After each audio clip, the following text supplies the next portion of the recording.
નમસ્કાર મિત્રો, સ્વાગત છે તમારું ખેડૂત જાણકારી યુટ્યુબ ચેનલમાં। આજે 26 જૂન 2026ના રોજ ગુજરાતના કયા જિલ્લાઓમાં વરસાદ પડશે, આગામી 7 દિવસ સુધી ભારે વરસાદની આગાહી કરવામાં આવી છે અને આજે કયા વિસ્તારોમાં એલર્ટ જાહેર કરવામાં આવ્યું છે, આ તમામ માહિતી વિશે વિડીયોમાં વાત કરીશું। તો વિડીયોને અંત સુધી જોતા રહેજો અને ચેનલમાં નવા છો તો ચેનલને સબસ્ક્રાઇબ કરી લેજો।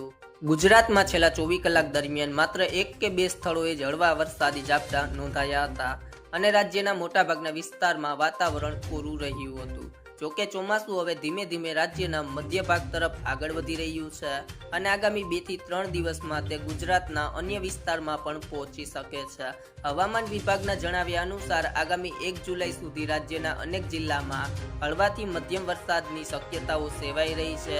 આજે એટલે કે 26 જૂનના રોજ રાજ્યના મોટાભાગના વિસ્તારમાં દિવસ દરમિયાન વાદળછાયું વાતાવરણ રહેશે।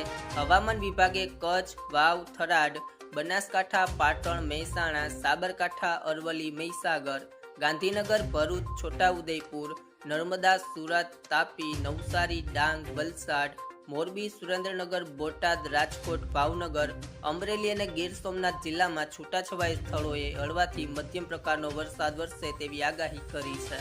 27 થી લઈને 30 જૂન દરમિયાન ગીર સોમનાથ, અમરેલી, ભાવનગર, મહીસાગર, પંચમહાલ, દાહોદ, વડોદરા, છોટાઉદેપુર, ભરૂચ, નર્મદા, સુરત, તાપી, નવસારી, ડાંગ અને વલસાડ જિલ્લામાં ચોમાસું આગળ વધતા છૂટાછવાયા સ્થળોએ હળવોથી મધ્યમ વરસાદ પડી શકે છે।